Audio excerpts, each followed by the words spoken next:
It looks good. I'm excited for it. The episode titles, I couldn't really, you know, like guess on what these mean because a lot of their titles are not necessarily always a direct connection to what's happening in the story, but the It's right not side like up. Bluey, where Yeah. today's episode is called Shopping Cart, Yeah, and they're literally playing a exactly. shopping cart. Right. Yeah.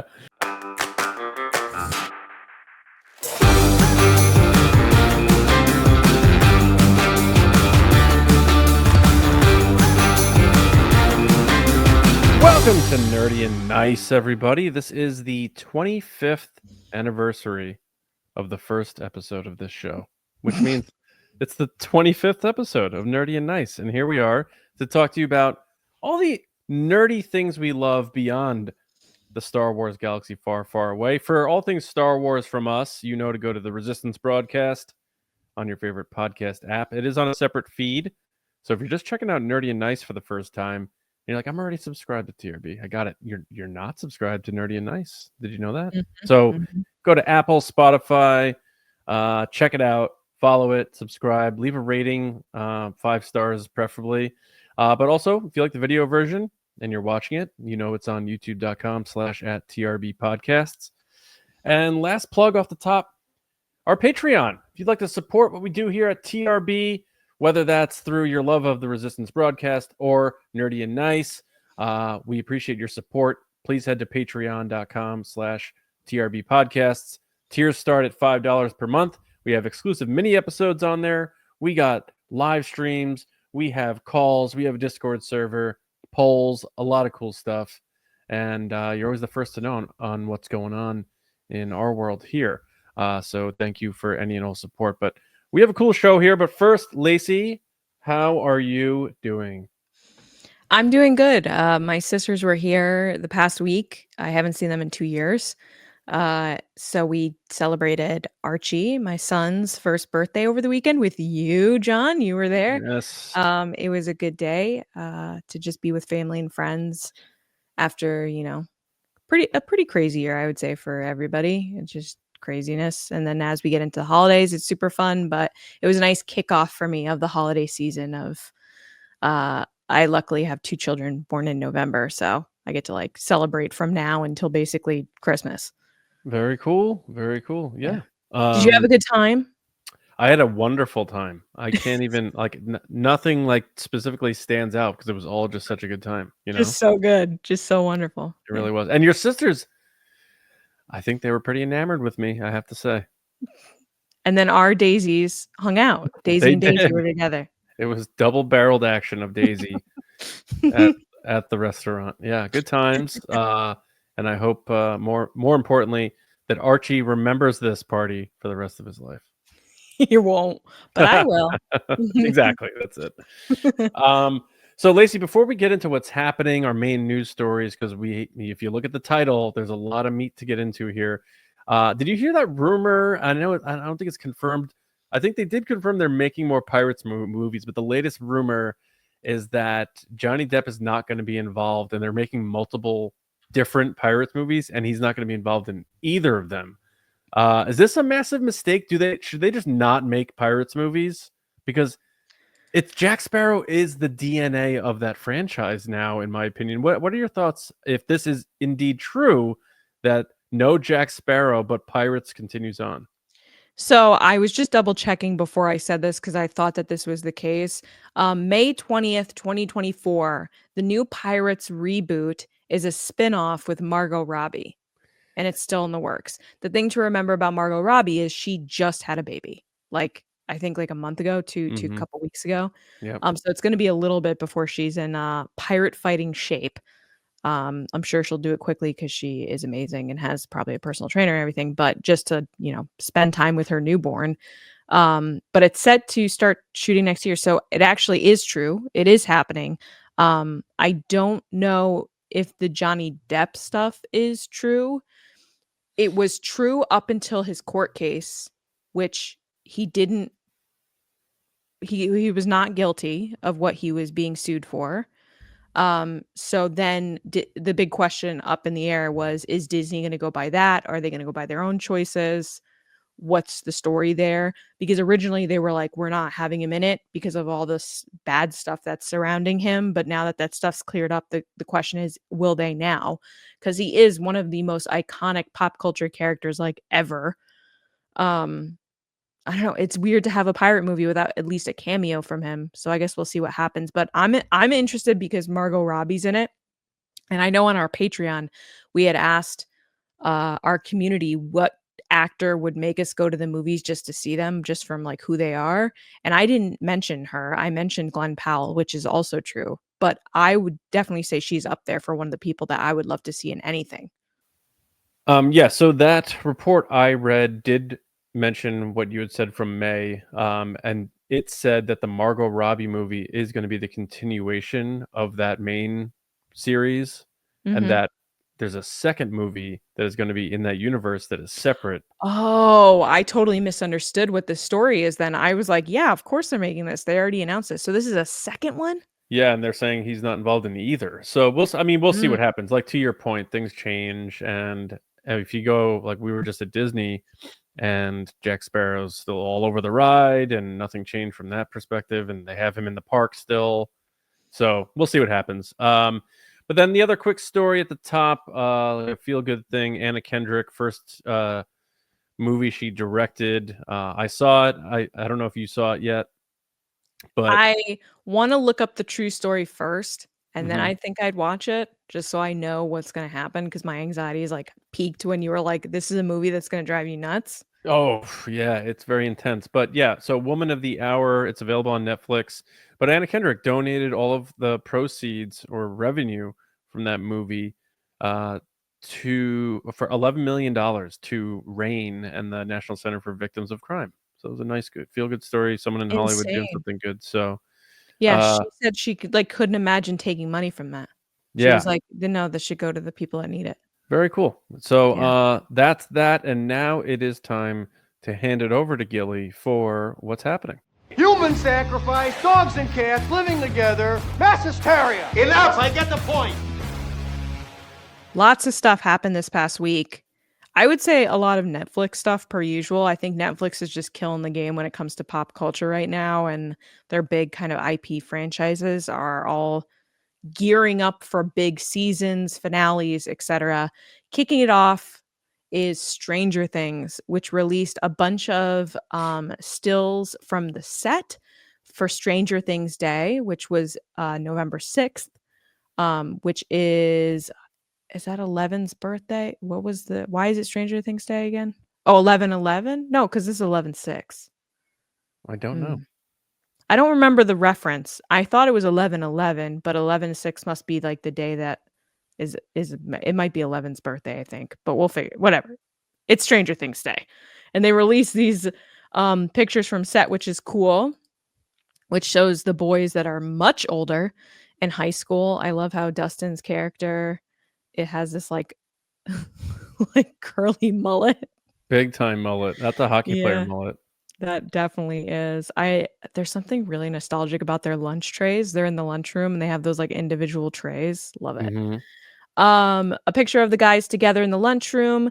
Then they have them riding their bikes outside of what looks like a radio station. Then they're in the car shooting something.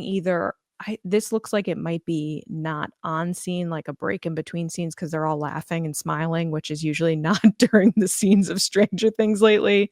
So you Yep. have Dustin and Steve and Nancy and Jonathan in the car together. And then you have Hopper and I'm forgetting her name now. Will's mom, Will's mom. What's her name? Winona Ryder. That's her name. No, Mrs. Byers. What's her Joyce. name? Joyce. Joyce Byers. Joyce. I knew it was a J. In bed together, and he's given this kind of like face, Mhm. which is really cute. I also love that it has kind of this like filter on it, which makes it look kind of 1980s. But yeah, so that's exciting. And then they also gave a teaser of in the fall of 1987, One Last Adventure begins. Adventure is like the hot word. It's like the buzzword of this coming year. Mhm. Stranger Things 5 is coming in 2025. And it just shows all these different names of the episodes, I'm assuming, of what is coming. So, John, are you hyped Oh my god, the last episode is called The Right Side Up. Mm-hmm. Love that. Yeah, Are you excited for the quote one last adventure I am. for Stranger Things? Yeah, season 4 gave this series new life for me, and I was like fully vested back into it after watching season 4. So I'm obviously hyped for the close. I'm ready for Stranger Things to be over. Um, so I think the time is right, and I think the Duffer Brothers, they're already doing a new horror adventure series for Netflix as we speak. Mm-hmm. So yeah, the photos were cool. I was trying to look for, maybe in future photos, more of where the main 4 boys are in this, because Mm-hmm. I think, and I've said this with Star Wars, and I think J.J. Abrams was smart in doing this, is you got to get your main characters together again a lot for the ending. Mm-hmm. Mm-hmm. Because for a lot of these series, it's like Dustin and Steve are over here, and then Mike is over here, and then Will's in the Upside Down, and all of a sudden, like this friendship, like you need to bring that home. So I think in this series, we're going to get them together a lot more, and seeing them, in lunch and that sort of thing, and then at the radio station, it's like we see Mike and man, I'm starting to forget their names now. Caleb, or is that the actor's name? I think the actor's named Caleb, but I know what you're talking about. Yeah, I feel bad that I forget their names sometimes.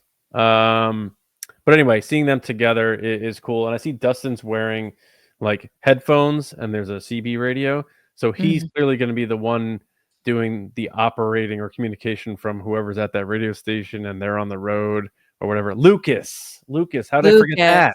How did I Luke. forget Lucas? I don't know. But yeah, so it looks good. I'm excited for it. The episode titles, I couldn't really, like guess on what these mean because a lot of their titles are not necessarily always a direct connection to what's happening in the story, but the It's right not side like up, Bluey, where yeah, today's episode is called Shopping Cart, and they're literally playing a shopping cart. right, yeah.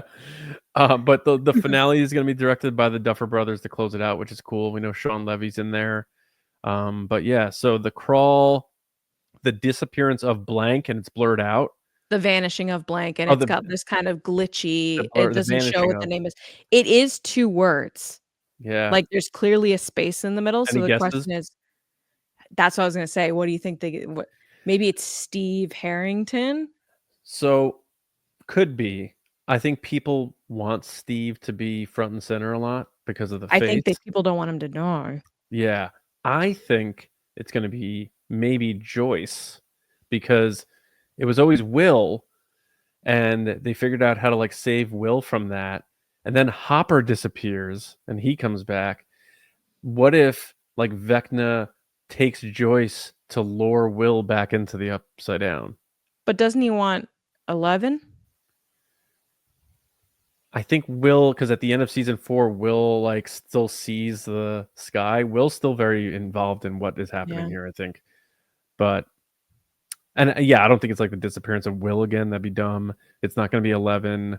I doubt it's Mike. So that's my guess. It could be a brand new character though. We don't know. Mhm. But then it's the Turnbow Trap. I don't know what that is. Sorcerer could be anything. Witchcraft. Shock Jock is DJ. So they are at a radio station. So are we going to meet this new character that's a DJ in town, like for the radio station? Probably. Escape from Kamazats. There might be a Dungeons and Dragons thing. I don't know. The bridge.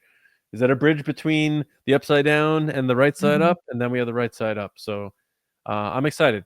2025. It's been a long time coming because I think it was like 2021 when season 4 came out.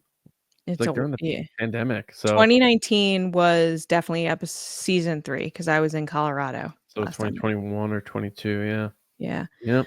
I do think that I love that they have the vanishing of blurred out because I just think it adds a fun element of like who could it be, which they're very good at with Stranger Things marketing. Going back to the whole Dungeons and Dragons tie-ins, which you have to go through these seasons with that in mind because that's clearly where they're pulling this stuff from. They have the sorcerer, which is a certain character. I would assume that's 11 because she has like the magical powers. Or And Vecna, then yeah. or Vecna, and then you have the Turnbow Trap, which to me is something's going to happen. And then they're like, this is clearly a turnbow trap. And then they're going to flip through a book and be like, it's this moment, or call back some type of play that's a known thing in Dungeons and Dragons, which is what it sounds like to me. Or like it could be a basketball play that Steve knows. You know what I mean? Oh, this is just like the turnbow trap. Like it just sounds very much like a sportsy, some type of gameplay. The bridge, I agree with you, is like the between the what's bridging these two realities together, which would be 11, I think. And then I love that they named the last season finale episode The Right Side Up. I think that is the perfect title to end this series. Yeah, I'm excited. I think this looks great, and I agree with you. It's time for this to end. This story has been going on for 20 years now, right? No, 10. 10. It feels like 20. Almost 10. Yeah, almost 10. Yeah, and I'm excited to see what else the Duffer brothers have going on. Yeah, I want to see what else they can come up with, because I really don't want them to be like the one-hit wonders that only have this. I I think they can do more. I do. Yeah, I think they. I mean, they are wanted because Netflix is already firing up another series for them. But you would just want to make sure, like, I bet as people who create shows and movies, like, you want that second hit to prove that you weren't a fluke. So there's pressure on them for this next one.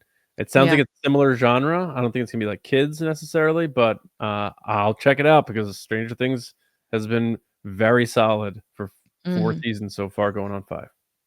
Definitely has.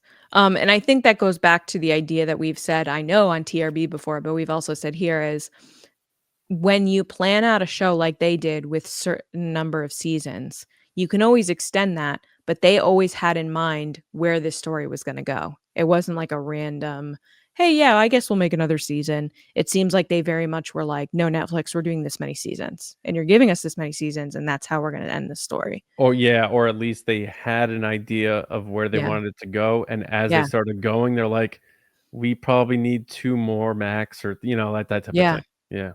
And I appreciate that, because I feel like oftentimes stories can get a little get away from people, and then they end up going too long, overstaying their welcome, and they got to go out with a bang. They got to end this in a way that everybody feels satisfied and just happy that they stuck along for a decade.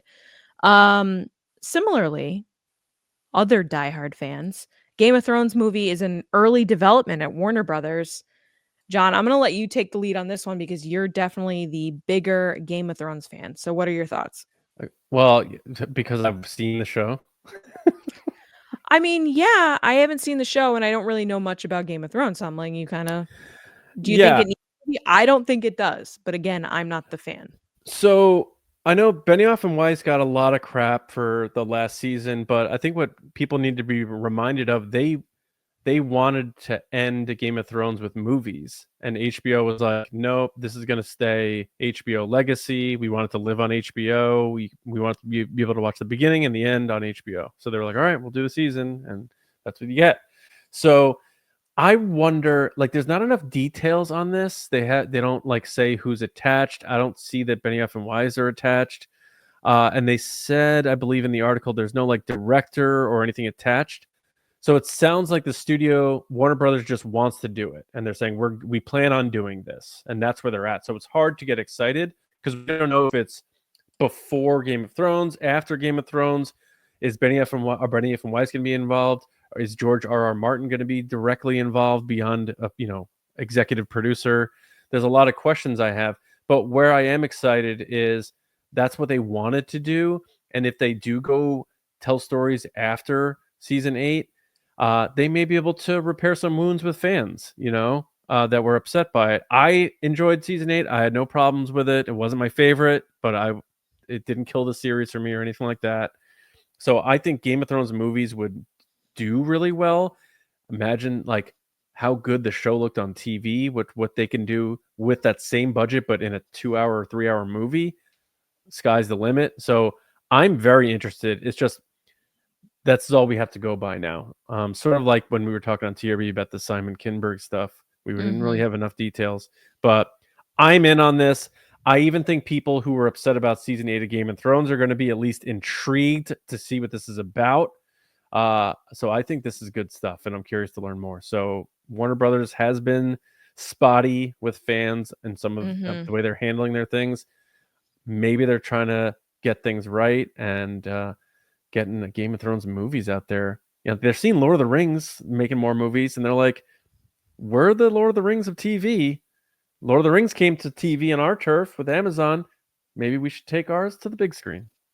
Yeah, which is interesting because spinning off of Lord of the Rings, another kind of big property for Warner Brothers is Harry Potter. And they just announced that they're no longer moving forward with any of those Fantastic Fantastic Beast Beasts, yeah. movies, which is kind of funny because it's been pointed out that they're adding them to the parks. They're doing a whole new ride for that. In the Epic Universe theme park that they just built is literally themed to Fantastic Beasts.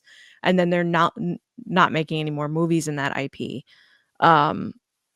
It's also interesting that in this article from The Hollywood Reporter, they do mention that originally they were going to conclude the series with feature films. Because Yeah. it's wild that they would be like, oh yeah, we're just going to move this to movies. And that's something that I don't think studios normally would do. But then at the same time, as you know, we have TRB. They're doing that with Mandalorian. They're going, Exactly. no, we're going right to the movie theater. Because I think I don't know. It just seems like studios are kind of all over the place right now, and they're just trying to figure out what's going to stick. The streaming bubble, like since I Yeah. think streaming subscriptions peaked in 2022, pandemic ends, money gets tight, people started those numbers started going down. Disney has already reacted to it, like you just said, with Star Wars, Moana. They turned into a movie, and now that's projecting to potentially rival Inside Out 2 for box office. So Really? imagine the money. I thought it was Yes, going to do terrible. that's what they're projecting. They say it's going to absolutely crush. And Wow. imagine that just going onto Disney Plus and the money they wouldn't have gotten from that. So Yeah. Disney's making the right moves. I know they want to sustain Disney Plus, but we're going to see a lot of that more across all these studios because when they start seeing things be successful, they're going to copy those patterns. That's just how these any business operates. Yeah. Well, you know who's not having any issues with subscribers? Going back, it's Netflix. They're not having any problems. They're killing everybody. They are the king of streaming. And I think when I started years ago to see this kind of split happening with Peacock and Apple and all, none of them can compete with Netflix. It's just, it is what it is. Amazon's kind of competing only because they include that in your Amazon Prime account. So it just seems like they're double dipping a little bit. But overall, like Netflix still remains the top streamer. And there's reasons why, which is this next one, which is Squid Game. You guys know at home that I am obsessed with Squid Game. I can't wait for Squid Game. We're going to get into it in the next segment as well. But in the news part of it, Squid Game season 2 is coming out this year, right after Christmas. And the creator has said that season 2 is, quote, crazy. And he's ending the series with a third season. I am so happy about that because I feel like already I'm a little confused on where this series is going just by the trailer, which again, we'll get into the next segment. But we were just talking about overstaying your welcome with Stranger Things. This is no different. There's only so many times you can throw these characters into the same situations and get an interesting outcome. I very much think that this story right now, where it is kind of like Catching Fire in the Hunger Games. You're throwing your original characters back into those kind of perilous situations. Oh, Wait wait a minute. Can I ask you a question? Sure. Do we know why he's back in, or is that one of the things to be revealed in the show? It's one of the things to be revealed in the show, I believe. Okay. Because someone like at the end of the trailer, she asks him, "Then why'd you come back?" And that it sort of like ends there. And I didn't Yeah. remember if there was something at the end of season 1 that would have indicated why he went back. And you mentioned something about him having the pink hair in the first. He had like teaser. reddish hair, bright red hair at the end of the series that he then gets on a plane. And it seems like Yeah. he's going to go do something. And then he shows up in this trailer with, which we'll get into, with not red hair. So it's a little bit confusing. I need to go do a rewatch and I'm going to do a rewatch. So I think maybe I should record like a 15-minute recap as I do my rewatches leading up to this series. John, you're welcome to join me as well if you want. Because I just want to get right back into the story and make sure I don't miss anything when we get into the second season. It's going to be a little confusing, but I think the payoff is there. But I just love that this creator is really a success story. People might not know this about him. His name is Hwang Dong-hyuk. Hyuk. Hyuk. Just want to make sure I give his name credit. His story is he pitched this idea for like a decade, maybe 2 decades, like was going around, kept getting no's. He went to Netflix finally. They said yes. They didn't pay him that much money for the first season. And then second season, he's like, no, you're going to pay me now. He plays the doctor in the first season that's like taking people's body parts of the people that die. Which I thought was like super interesting. I was like, oh my God, that's the actual creator of the show. Yeah.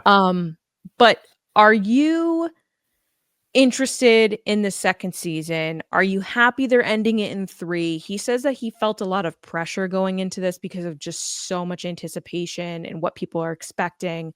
But he stands by his story and he knows that it's coming to a spot that he wants. And previously, he has said publicly, when the first season came out, LeBron James said he hated it or like hated the ending. He didn't get it. And he came out and said, well, why don't you go make your own sequel then? Like he doesn't care. He doesn't care what people think of his story. LeBron James? Yeah. I love that this guy said that. I love that Hwang said that to him or out publicly. It was like, I don't care. It's not your story. And I think there needs to be this disconnect between viewers and storytellers. But I'd love to hear this. Sure. I think LeBron James is a clown. How about that? He is a clown. You're right. He is a clown. Michael Jordan's the greatest of all time, and there will be no further discussion. Yeah, but come on. I think it's good for Stranger Things to have a short lifespan because for this main reason, the structure of the show is a very limited thing. They can come up with these new obstacles and these new things to make it fun and interesting for these people to get out of. But eventually people can be like, all right, another season with another 500 people. And all right. Or they evolve it and it becomes something it wasn't ever supposed to be. And then that's when shows get bad. So I think them saying we're doing 3 seasons, it will leave people wanting more in a good way. Not to say that they have to revisit it ever or anything, but you don't want to burn this out because it is a fun thing. They're doing the reality version of it, which didn't fill people's cup too much, and they want to come back. I loved it. So yeah, but I think if in a few years we're talking about Squid Game season 8, people aren't going to be talking about Squid Game season 8 at that point. It's going to be like the Saw movies, like, oh, Saw 9's coming out, like. Didn't the guy die in like the third one? Like, it's like, so you know what I'm saying? Mm-hmm. I think they're right on point with this, and I'm looking forward to it. Was it the day after Christmas? We'll talk about the trailer in a little bit here. But. Yeah, it is interesting when he talked to the Hollywood Reporter. Hwang said, I did have something in mind that if there were ever to be a second season, I had this idea of what story I would tell. I thought it would be the story of Ji-hoon turning away from where he was at the end of season 1 and going back into the games in order to put a stop to them or to the game. Throughout seasons 2 and 3, it's going to be about the very journey by Gi-hoon that you're going to be following, both physically and emotionally. I mean, Lee Jung-jae, who is also in The Acolyte here in America, he's such a good actor, like top tier. You're with him throughout this series in such an intimate way, and the way that he is just like you feel everything he's feeling. And I think that's why I love this series so much. I can't stress enough, please watch it with subtitles. Watch it how it was made, how it was meant to be watched. Please don't watch it with the English dubs. Mm-hmm. Yeah, I mean, now that he's saying that and reading those words, it totally makes sense that his character, after being through that traumatic scenario, would go back to stop it.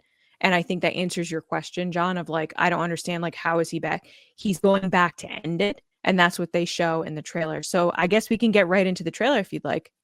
Let's do it. Oh, God, I love that movie. Yes, trailer time, and we'll kick it off with just a wonderful segue right back into Squid Game.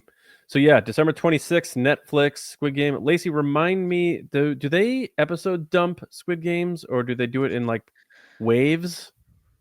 I think the funny thing with Netflix is when a show doesn't take off yet, they give you everything. Once it takes off, that's when they batch it. That's when they give you a couple episodes, then you gotta wait. Couple episodes, then you So it's gotta not a wait. weekly, at least. It's like here's episodes It 1 through might be 4. they might make it weekly to keep you around because that's what Mm. they've been doing lately with Bridgerton. They've been doing it with Great British Bake Off. I just named 2 British things, but they've been doing with shows where they give you batches. Emily in Paris, they gave it in batches. They were like, here's volume 1, volume 2. I think they're gonna spread this out. I don't think they're gonna give you everything all at once because they're trying to make it so people don't binge it and spoil it for everybody else. Because then they found that I think people were spoiling things, and then people were like, "Well, I'm not gonna watch it now." Yeah, I guess. So if they give everybody an equal chance, even in volumes, they're gonna do it. I do think this is a good time. It's the 25th episode of Nerdy and Nice. We're talking about Squid Game. The machine gun doll is in the trailer. Should we reveal something that we're going to eventually give away to our audience? Yeah, let me get it. Hold on. Now, we have not established the giveaway yet, but we wanted to let you know that Nerdy and Nice is entering the giveaway game. Lacey, Oh. what do we have to give out to our audience, which will, I assume, be our first Nerdy and Nice giveaway contest? It is the red light, green light doll. And I can't express how I basically played Squid Game to get this doll from my local store. I went on quite a mission to get one. So yeah, I'm really excited to give this away to everybody. It does the red light, green light. It says it's rated 14 on it, so I think there's gunshot noises. It's remote control. And it plays red Oh, light, green light with you. So I bought an extra one. I got 2, so we're going to review one and give one away.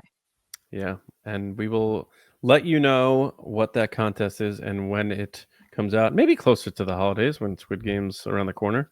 Mhm. But either way, Nerdy Nice entering, starting some giveaways for you all. So keep listening, keep watching, and keep getting nerdy with us. But Lacey, you're definitely, I love Squid Game, but you're a bigger Squid Game fan than me. So your thoughts on Mhm. this trailer? Did it hit everything you needed? Did it surprise you in any way? What are your overall thoughts?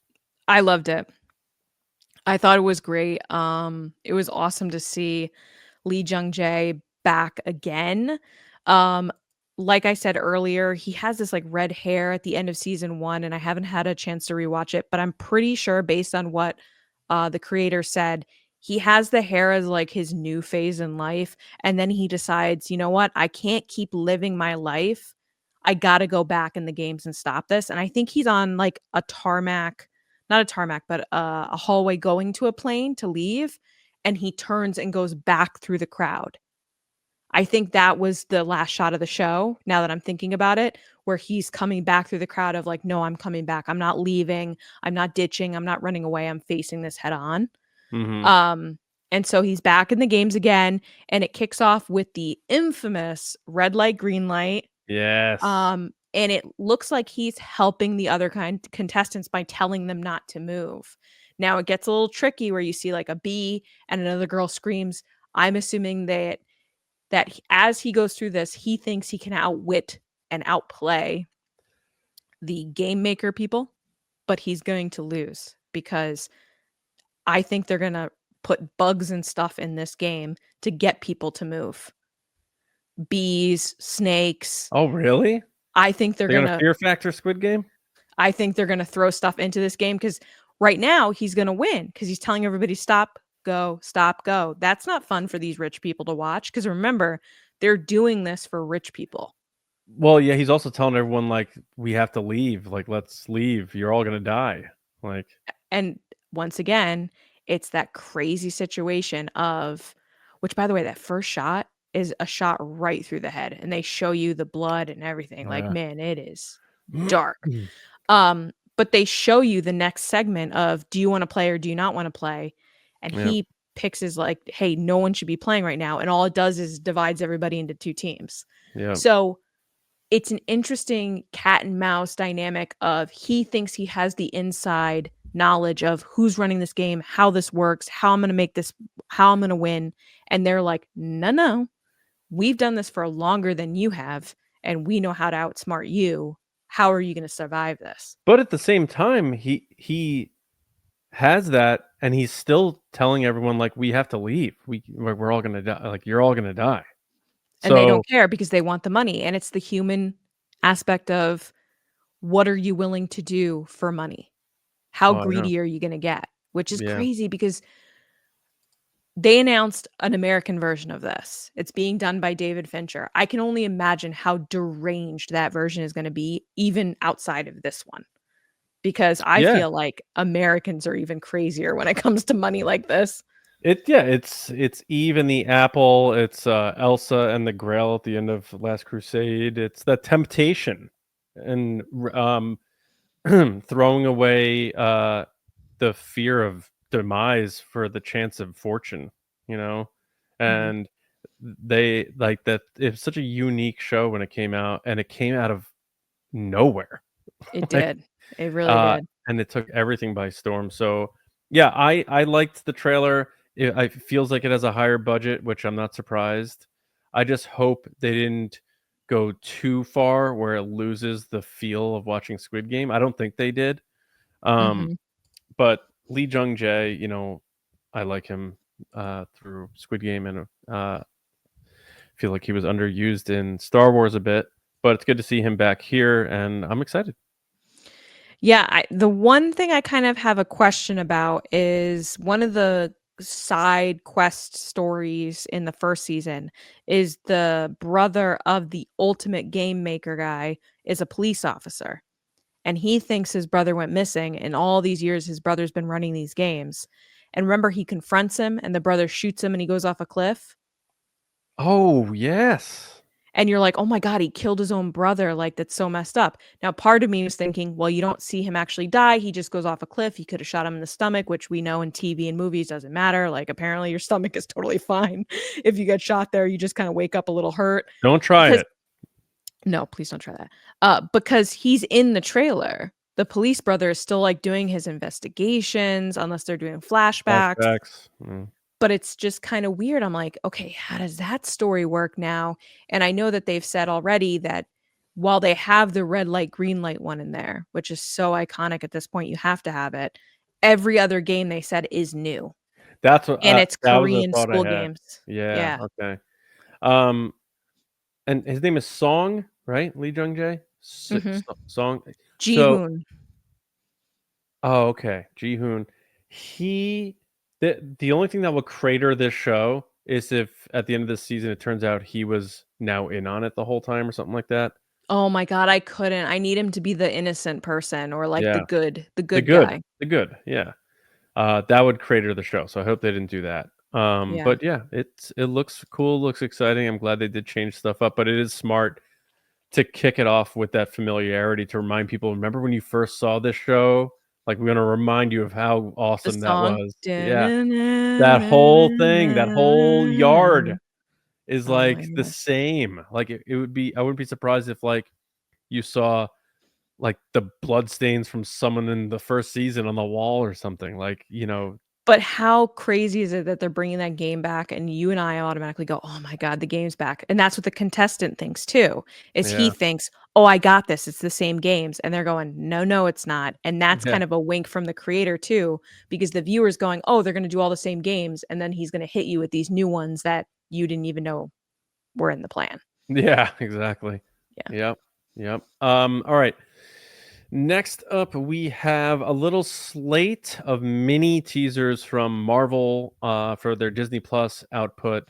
The first being Ironheart, which Alden Ehrenreich is going to be in, who we love. Daredevil Born Again. So the revival of Daredevil was on Netflix. Now it's with Disney Plus, which is going to bring the return of John Bernthal's Punisher. So I'm very excited about that. And then we have The Friendly Neighborhood Spider-Man, which is going to be animated, and that comes out in January. So let me get the dates. Ironheart's June 24th, Daredevil Born Again March 4th, and Friendly Neighborhood Spider-Man January 29th. All those are on Disney Plus now. But the Ironheart and Daredevil were just like 15-second, looks like little snippets from a bigger trailer. And then the Friendly Neighborhood Spider-Man was just a peek at the animation, which looks. I'm not an animation expert. Looks old school, but it looks like it has almost similar stylings to the Into the Spider-Verse stuff. Mm. You're a bigger Spider-Man fan than I am, so I'm not as interested in that. Daredevil, I'm dialed in on because of Punisher, so I hope there's enough of him and they could maybe even finally do a good Punisher standalone with Bernthal. Yeah. And Ironheart, like I like seeing the Iron Man suits and that sort of stuff. I'm gonna watch this just for Alden Ehrenreich, I'll be honest with you. And if I end up loving it, I love it. But I'm gonna at least check out the 2 live actions. I don't know. I doubt I'm gonna watch the Spider-Man animated show though. I'm not gonna be watching the Spider-Man, and I know you said I'm a huge Spider-Man. I'm gonna clarify that. I'm a big Bigger than Tobey me. Maguire Okay, Spider-Man yeah. fan. I wanna, because I haven't seen the last 2 Tom Holland Spider-Mans, even though Tobey Maguire's in the last one. I haven't seen it yet. It just hasn't been on my list. And then this show, I'm not a big fan of this animation style, actually. It looks kind of not finished, if that's fair. Like, it just looks like there's no detail to it. It's very flat. And they do this comic book thing at the end of the clip, which is kind of cool, where they bring in people's reactions via like a panel look of comic books. Yeah. But yeah, I'm not really into this, but I hope people like it. That's cool. Ironheart is not really on my list either, but again, I'll watch it for Alden. Gotta support him. We love you, Alden. Come on the show. Come on the Sure, show. why not? And then the thing I'm most excited for, just like you, John, is definitely Daredevil. I love Charlie Cox. I thought he's a great Daredevil. I hate that it took this long to get this done. I'll be honest, because I know they were waiting for that contract to expire with Netflix, Yeah. which stinks. But I did like the series on Netflix. I haven't watched his episodes with She-Hulk. I know it went kind of more of a goofy route, but this looks like it's getting back to those really kind of dark, gritty, interesting seasons on Netflix. And all the actors are so hyped to be in this again. And I'm That's cool. happy to see Daredevil and Kingpin up against each other again, like the ultimate kind of good guy, bad guy combo. Yeah, and Vincent D'Onofrio is so good too. Oh, so good. And the camera work in this show is always really, really well done. Like the long shot fight scenes and stuff like that. And I haven't watched a lot of it, I'll be honest. Like Daredevil, yeah. they have some of the best like no cut fight scenes. Like it's all choreography and timing and 'Cause lighting. I wasn't a big Daredevil fan. Like I didn't like the Ben Affleck movie, and I think that turned me off from checking this out. It's so good. You got to go back and watch it. It's so good. All right, yeah, I gotta get especially because of the Punisher stuff too. So Punisher is good too. I haven't finished that. I started it and didn't finish it. the It's show Punisher, Yeah, it Yeah. is brutal. yeah, Like the family scene's really bad. yeah. Him putting people in concrete, like it was a rough watch for me. It's not like a hey, this is a hero taking down bad guys. It's like, oh, this Oh is no, messed yeah, up. Punisher is always brutal, and that's why it's never like this big box office draw because it usually has to be a hard R Yeah. rating. Yeah. But yeah, I assume you haven't seen Punisher Warzone, the Ray Stevenson one. No, but I've seen the what is it? Thomas Jane one, Oh yeah, where his whole family dies on like an island or something. I mean, yeah, that's the whole story. His wife and son get murdered, and then he becomes a vigilante. Yeah. Well, they need but some type of push, right? the Ray Stevenson one, brutal violence in that Oh, one. really? Yeah. I miss him. Oh, me too. Yeah, he was a good Punisher. It was a very campy movie, but if you went into it knowing it's Yeah. fun. So for Enjoyable, Punisher fans, yeah. if you like Punisher and you haven't seen that yet, check out 2008's Warzone. Ray Stevenson, rest in peace. Mhm. All right. So we have one more that came across last minute here. We have Dear Santa, which is coming out just before Thanksgiving on November 25th on Paramount Plus, which I do not have. Neither do I, but we had to talk about how ridiculous this is. Go ahead. Yeah, I will probably check this out at some point, but it's Jack Black as Satan, and the premise is this kid writes a letter to Santa and he spells Santa wrong, and the letter goes to hell, and Satan, who is Jack Black, decides I'm gonna go have some fun with this, and he gives this kid 3 wishes and feels like it's like that movie Bedazzled, but away we Or go. the Shazam movie that everybody ever, Sinbad, joking. Yeah. Or the other Shaquille O'Neal genie movie. Wasn't that Shazam? I think that's Kazam. Either way. What'd you think of this trailer? I thought it was ridiculous, and that's why I sent it to you and was like, we need to bring this on the show 'cause it's so ridiculous. I saw a comment in the replies of this post being like, so he's just doing everything now, huh? And he really is. He's just cashing his check after cash and check, Jack Black. This is wild. The idea that they're doing a Christmas movie with Satan, I'm sure is going to make so many people happy. It just made me it made me laugh. I chuckled. But I just felt like it was very kind of, I don't know. Jack Black's becoming kind of obnoxious to me. And especially because he got into a big public fight with his Tenacious D co-star Kyle and broke Gass. up the band and said he would never do anything with him again because his friend asked Satan, a guy dressed as Satan on stage, why'd you miss when joking about presidents, that now he's playing Satan and seemingly that's okay. Yeah, Jack Black. I'm just like, saying, like this guy is like always preaching like that he's this rock and roller and like this rebel and stuff, and then like Yeah. his bandmate who's like basically Jim Gaffigan with a guitar. Yep, and like, a potbelly. Yeah. Kyle Gass is a great guitar player, by the way. Mm-hmm. Unbelievable acoustic guitar player. He makes this like edgy comment, and Jack Black is like just. They probably had problems before. I'm sure they've had tension over the years. Breaks up the band, everything. Yeah, and then goes and does a Minecraft movie. He just throws him to the wolves, and he's like, "I'm out with that guy" and stuff. And I actually lost respect for Jack Black because I did always sort of think he was this punk rock sort of rebel, like doesn't buckle to the pressure and like wouldn't just like ditch his pal like that. And again, I don't know their relationship. Maybe they had problems for years. That could be the case. Mm-hmm. And that was his out. And that's fine. Mm-hmm. But the way they sell themselves is that they're good buddies and stuff like that. So I think everyone was very blindsided by that. And then he shows up in The Mandalorian, and that kind of pissed me off. So I'm like, he was so stupid in that. I'll admit it. He was dumb. Oh, him and Lizzo, that was like the worst thing Star Wars ever made, besides the holiday special, honestly, that episode. It just felt like who did they owe something to? Yeah, and like even the people who pretend they love everything like had a hard time talking about that one.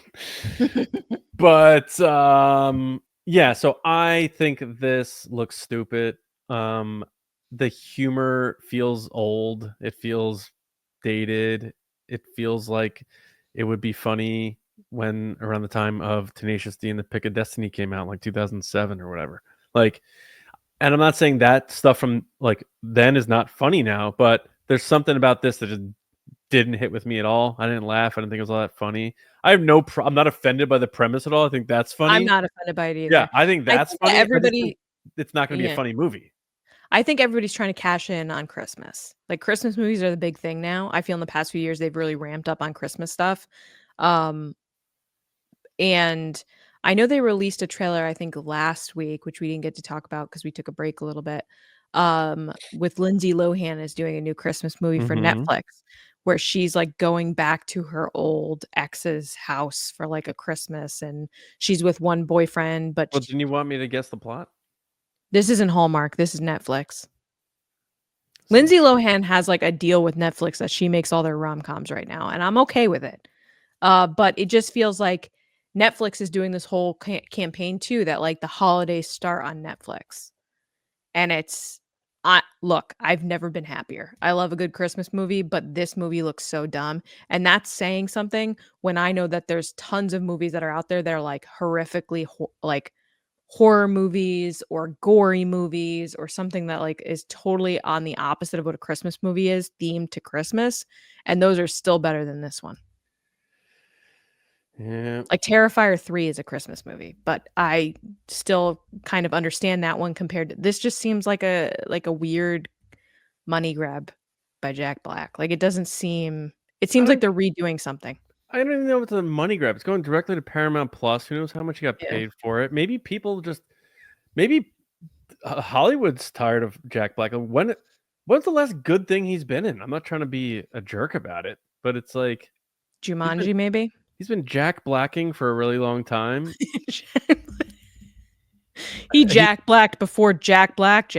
He has been Jack Blacking for quite a while now, and it's like it's pretty much the same type of character, you know? Yeah. Yeah.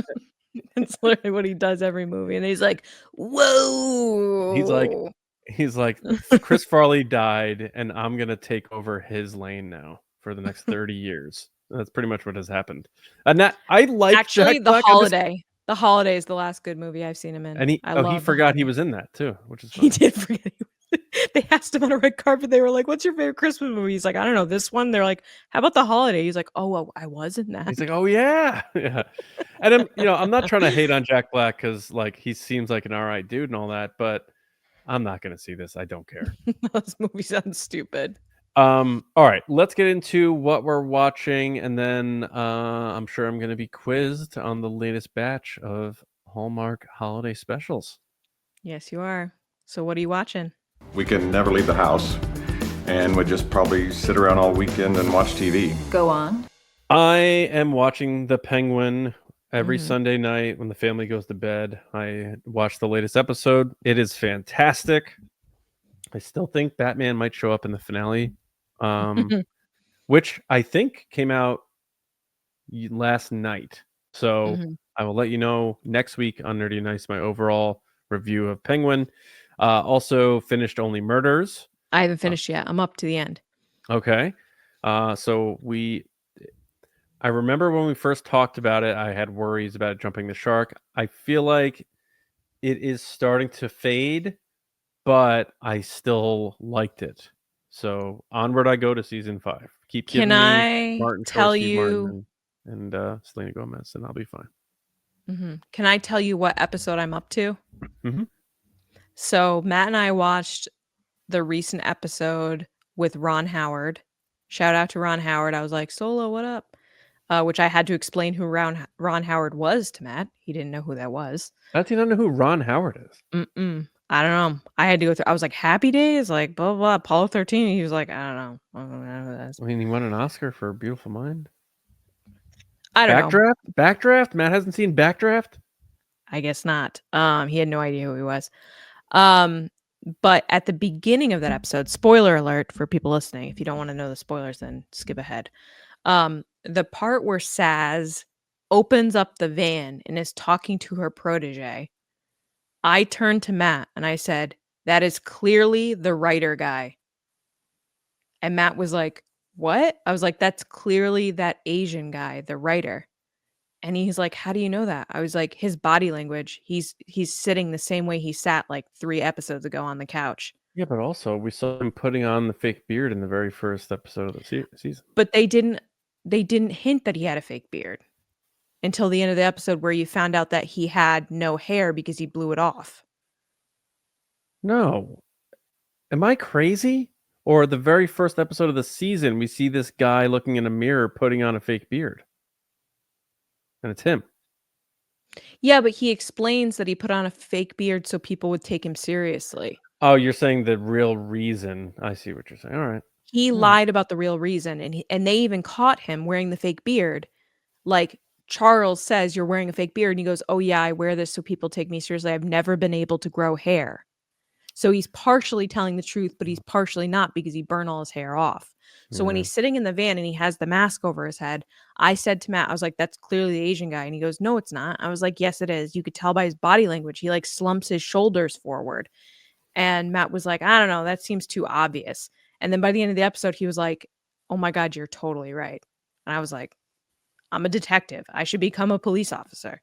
Wow. All bow down. Wow. This is really amazing work. Come on. Aren't you a little impressed just by body language that I knew who that person was? Come on. Scary Come stuff. on. Scary Come on. stuff. I Okay, go also ahead. obviously watched the Yankees lose the World Series. Yeah, laugh it up.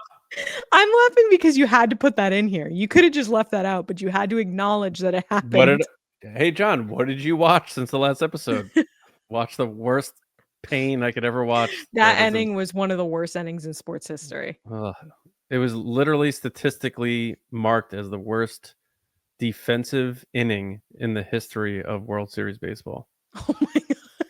So I'm sorry, but that's so ridiculous Look, in when 2024. when you're the kings of baseball, you're gonna have the highest of highs and sometimes the lowest of lows. And But then they kept what's his name, Aaron Boone. They're like, we're hiring him back, and everyone was like, oh course. man. Yeah. I'm sure I watched some other stuff. I can't think of anything off the top of my head, but I did watch that John Williams documentary. I talked about it Can't on wait to watch TRB. that. Mhm. That was great. But all right, quiz me. What do we got? All right, so guys, this is a new part of the show that we kicked off the last episode. For those of you that are just checking up or catching up now, every week I've been watching the newest 3, count them 3, Hallmark Christmas movies. They come out Friday, Saturday, and Sunday of each week. So I thought it'd be a fun thing to name the title of the movie for John, and then he guesses what the actual plot is, and then I tell him what's the real plot and Mhm. give a little bit of my thoughts on each one. So because we had a little bit of a backup of episodes here, instead of 3, we have 6 tonight. Oh. So we're going to kick it off. We've done 3 so far. This is the 4th movie of 34 this season. And the title is Operation Nutcracker. Can you use it in a sentence, please? The movie is called Operation Nutcracker. What's the country of origin? It happens in the United States. What's it called? The Operation Nutcracker? Operation Nutcracker. Yes. Is it the Operation Nutcracker or just No, Operation? it's Operation Nutcracker is the name of the movie. Operation Nutcracker. Okay. The U.S. government has hidden a tracker in a wooden Nutcracker soldier, and they lost trace of it, and it got into the wrong hands, and it fell into the hands of Lacey Chabert from Mean Girls, and she ends up marrying the lead CIA agent, and on Christmas Eve, he goes to open one of the nuts with the Nutcracker, and the chip comes out, and he realizes that it was fate that he found her because he finally found the Nutcracker with the government tracker in it. The government secrets. Yep. Oh. Operation Nutcracker. That is not it. Operation Nutcracker is a rich guy, blue collar girl story where you have a where you have a stupid. gentleman who is from a rich, very rich family, and they have some type of foundation because his sister had cancer when she was a child, so they made a foundation in her honor to raise money for sick families, which is not funny, but it's part of the story. So then he goes to the airport in an absolutely heinous fake beard. I don't know what the hair department was doing. They really were like, yeah, we're not going to put any money into this. It was the worst beard I've ever seen, worse than Only Murders in the Building. And he accidentally switches suitcases with this girl. They have a meet cute. She's a marketing event planner for an event planning company, and she's presenting her themed Christmas party to his mother, who is running the foundation.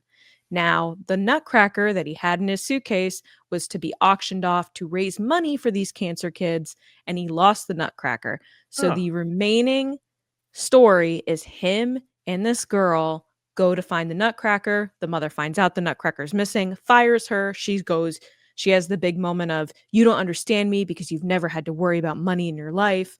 And then they end up together. There was a weird moment where like her widowed dad and his widowed mom like have this exchange of like, are we going to get together? So I it was really sort of weird. right, except for the government part. Yeah, the government was not involved. This I would give I think I gave this a 3 out of 10, 4 out of 10, 2 out of 10, something low score. It was not good. I don't know if I have 6 of these in me. So Okay, come on, we got this. Second, number 5, The Christmas Charade. that's so like The Christmas Charade.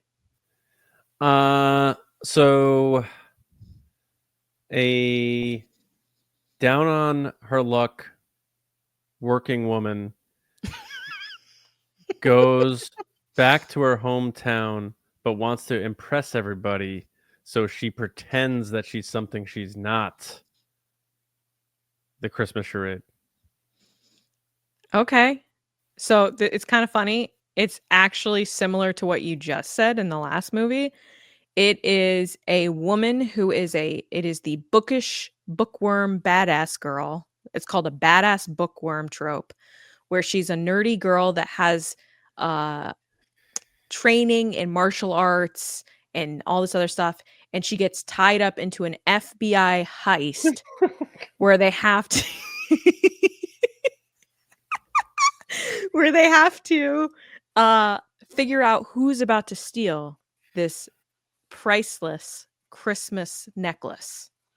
So there's a Christmas museum foundation fundraiser, and she has to pretend to be an FBI agent.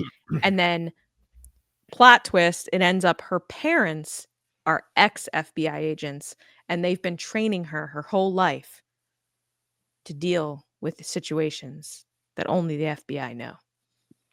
Next. The guy wasn't good, but the girl, it's Rachel Scarsden is in it, and she's wonderful. So I gave it a 7 out of 10 because she's worth the time, because she's a great actress. All right. Googling Rachel Scarsden right now. Scarsden, she's great. You've probably seen her before. The next one is called The 5-Year Christmas Party.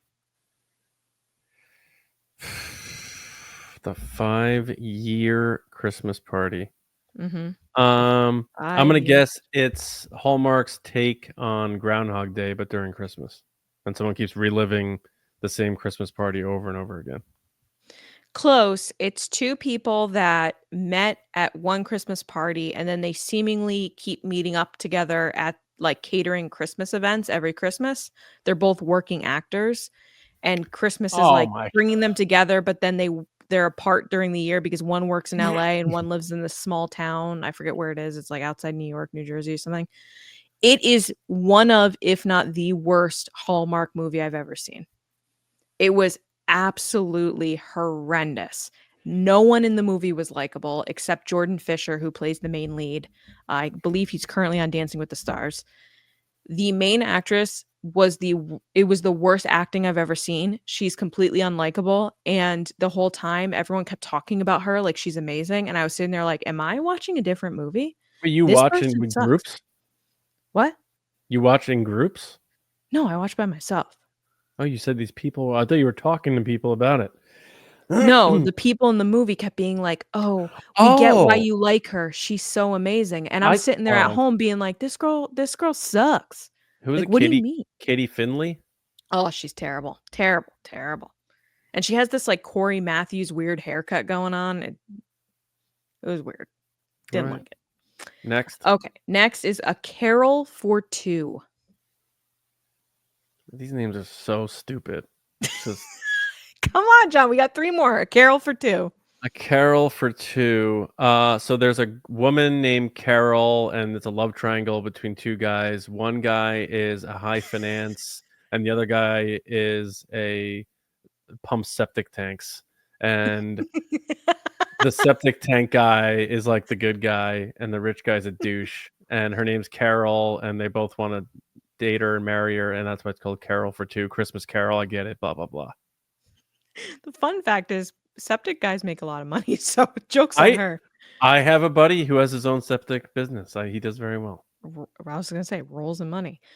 Carol for Two. It's a woman that is from a small town, wants to make it big on Broadway, moves to New York, starts working at this restaurant called Fiore's. It's kind of like Coyote Ugly, but like a weird Christmas singing bar. And she gets basically put on fake dates with this guy's brother, and then ends up that she likes the other guy originally. Oh, so she's like dating 2 people. Who's the star in that one?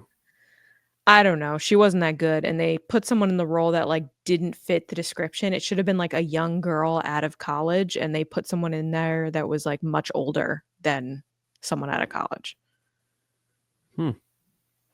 She was a fine singer. She had like the whole Broadway thing down because she had a lot of singing moments in the show, but it was meh. All right. All right. Next is Our Holiday Story. I don't know. Which is So the most generic show. Generic some title ever.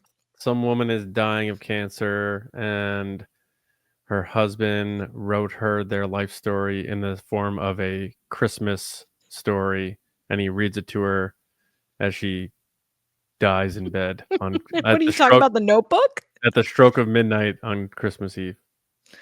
Our holiday story is about a young girl that is dating this guy, and they're meeting her parents for the first time, and she tells them, whatever you do, don't ask them about, and then her phone dies, and she's saying, don't ask them about how they met.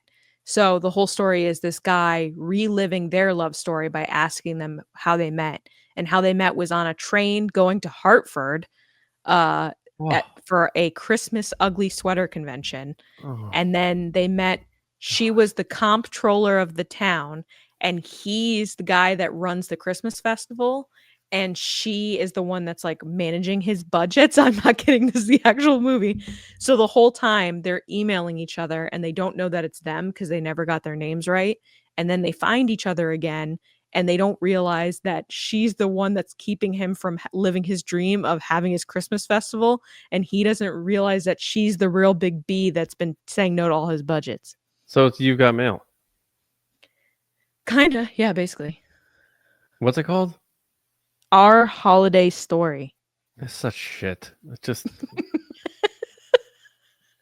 Okay, last one. Holiday Mismatch. holiday mismatch. A feisty journalist, young Jewish woman, meets a wonderful young Christian man, and he brings her home for the holidays, and he has to hide from his parents that she's Jewish. The holiday mismatch. So, Holiday Mismatch. Mismatch.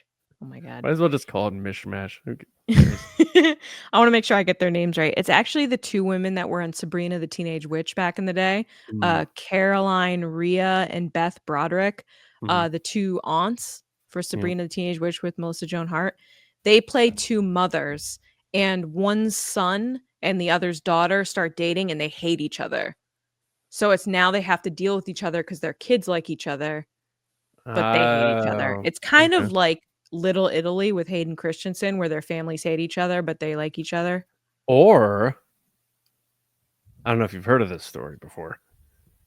Bill Shakespeare's Romeo and Juliet. I knew you were going to say that. Yeah, I know. But it's like, okay. Sure. This has been a Christmas charade. I'll tell you that right now. I am done. I would say currently, right now, my favorite one has been Holiday Crashers. I'll tell you if that changes. And at the end of the season, I'll give you my top 3. But right now, Holiday Crashers is up there with Lindsay Fonseca. She's great. Yeah, Penny Mosby. But that's it for now. I hope everybody enjoyed that. Thank you guys so much, by the way, for reaching out on social media, in the comments, etc., telling us how much you like this segment. I hope you enjoyed it. Should we post these clips online, like movie by movie? The Hallmark holiday plot. Yes. Oh, jeez. I think people would watch those. But anyway. Maybe I should include clips from the actual show. Yeah. All right. Thank you very much for everybody for listening, watching, and hanging out with us, getting nerdy. Mondays are for the nerds. We're glad you're with us. Again, make sure you do follow or subscribe to Nerdy and Nice on your favorite podcast app. And of course, make sure you're subscribed to the channel, youtube.com/@TRB podcasts, and the Patreon. If you support what we do and you're able to, I know it's holiday season and things are crazy, but head to patreon.com/TRB podcasts and support us there. We appreciate that.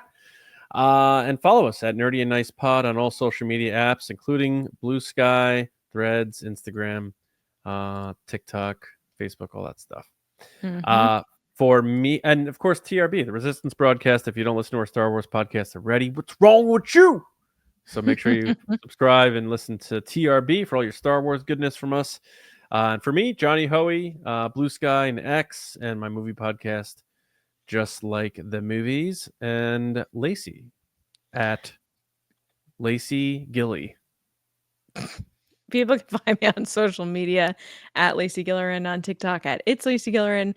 And as always, please share these shows, this and TRB, with a friend. Let us know how we're doing in the reviews. We really appreciate it. Or just share it in general. Leave a comment. We really appreciate it. Yeah, and close out with a big shout out to our movie star generals and Silver Screen Spice runners on Patreon. Really holding it down for us. Carmelo, John Reese, Jetta Rosewater, Frank Grande, Nick Kratz, Chris Morales, Brian Smith, Danny, Mike Ramori, Brendan McLaughlin, Sneaky Zebra, Dave Hornack, Jolton Jedi DiMaggio, Colin Cormier, Stephen Garrow, and Sachi. And the Spice runners, David Probus, Neil Shaw, Kendall Gellner, Andrew Staley, Jeremy Myers, and the Fort Worthian. Thank you all so much. We'll be back with you next Monday for another episode of the pod, talking about all the latest stuff we love in movies, TV, pop culture. So have a wonderful week. I'm sure a lot of you have already started your Christmas shopping, holiday shopping, because 'tis the season. But have a wonderful week. We'll see you Star Wars fans on Thursday night for TRB Live, and everyone else, we'll see you around, kids.